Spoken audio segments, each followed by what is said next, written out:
Meu nome é João Paulo Martinelli, eu sou advogado criminalista, doutor em Direito Penal pela USP e professor do IBMEC São Paulo.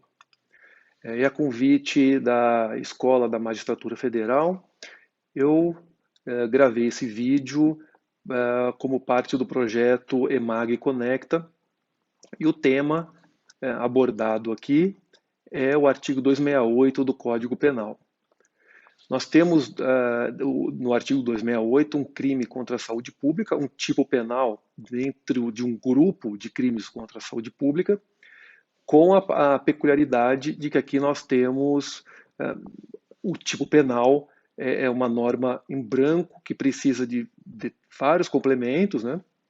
E em decorrência do Covid-19, esses complementos estão de uma forma muito desorganizada, o que leva a uma série de críticas, né? Então, eu vou expor aqui qual a estrutura típica do artigo 268 e os problemas decorrentes, né, dessa estrutura completamente desorganizada, sem o mínimo de delimitação, tá? E colocar minhas críticas aqui ao final. Bom, o artigo 268, né, que foi invocado em vários artigos publicados na imprensa e até utilizado como fundamento para decretar prisão de pessoas que transitam nas ruas, é, em lugares em que há ordem, né, para ser exercida a quarentena. A redação é infringir determinação do poder público destinada a impedir introdução ou propagação de doença contagiosa.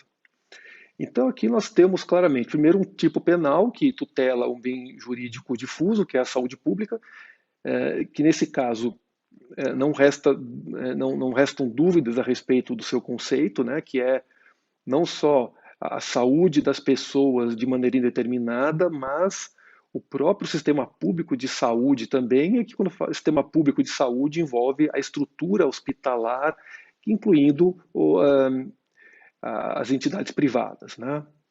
A possibilidade de não ser possível atender, a possibilidade de não se conseguir atender a todas as pessoas que precisarem de socorro, se houver uma propagação exagerada acima do tolerável do Covid-19, do vírus, né?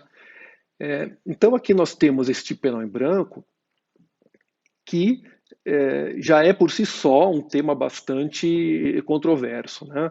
Primeiro porque a norma penal em branco não tem previsão constitucional, né? Como a lei temporária também não tem, e a norma penal em branco traz uma indefinição de conteúdo, né? E um dos princípios basilares do direito penal, que é o princípio da legalidade, tem como subprincípio que a lei penal deve ser estrita, a lei penal deve ser definida, ela tem que definir o seu objeto de tutela, né? Só que não há como legislador incorporar todos os comportamentos previstos, né, num tipo penal, e a norma penal em branco é um instrumento legítimo, desde que né, seja possível o seu complemento sem a necessidade de um grande esforço intelectual.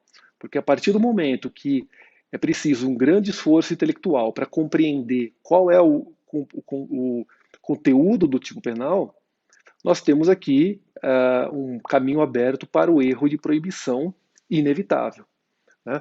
E aqui resta até fazer uma observação a respeito de uma decisão recente do Tribunal Constitucional Alemão, que reconheceu que alguns tipos penais em branco são inconstitucionais, exatamente quando há necessidade desse grande esforço intelectual, há necessidade de se recorrer a diversas normas, fazer uma construção intelectual bastante complexa para chegar ao conteúdo desse tipo, né? Então, o Tribunal Constitucional, que já havia decidido que as normas penais em branco eram constitucionais, nessa decisão mais recente, flexibilizou o entendimento, né? Não todas são constitucionais, mas aquelas que demandam um esforço acima do razoável, né? E parece-me que é o que acontece aqui com o 268 na situação atual.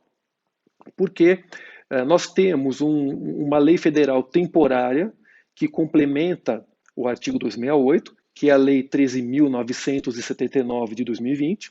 Né? Ela é temporária porque o artigo 8º diz que ela vai ter vigência enquanto perdurar a pandemia. Só que essa Lei 13.979 remete a outros dispositivos legais, a portarias, e até essa lei já foi alterada poucos dias depois por uma medida provisória, né, a medida provisória 945. Nós temos aí, por exemplo, a portaria 758 do Ministério da Saúde, né, que define o procedimento para o registro obrigatório de internações hospitalares, no caso de contaminação pelo Covid-19.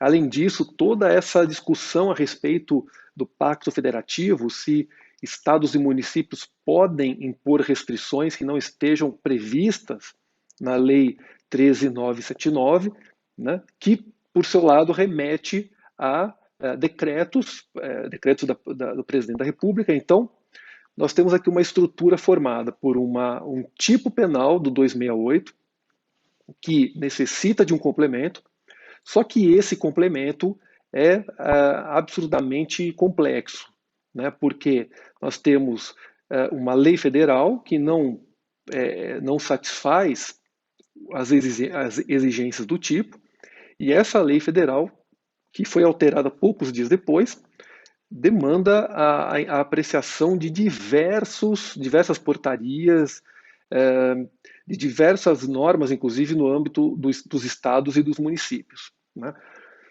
Isso levou até alguns autores a chamar uma pandemia de normas, né? Porque nós temos aí, para todo lado que nós olharmos, nós vamos encontrar regulamentos ou normas que, de alguma forma, tratam do assunto.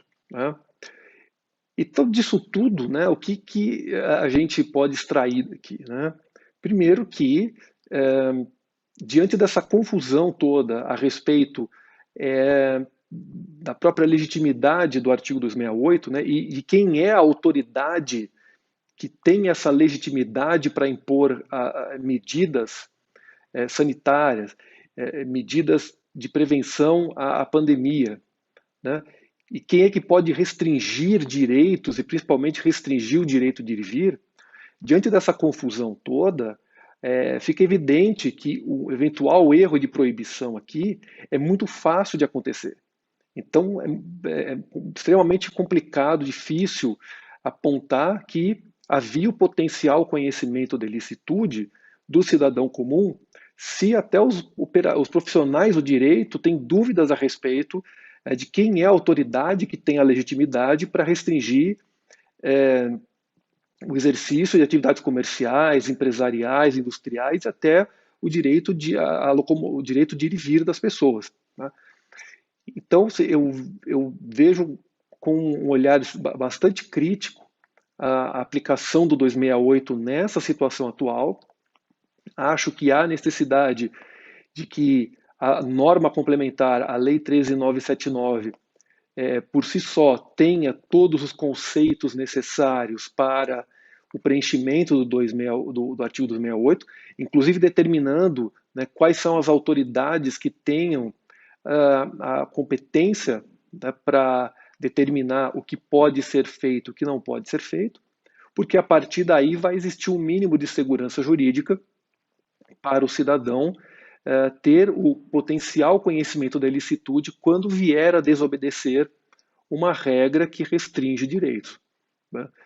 Então, eu espero que com as minhas observações aqui eu tenha colaborado, contribuído para a discussão. Muito obrigado.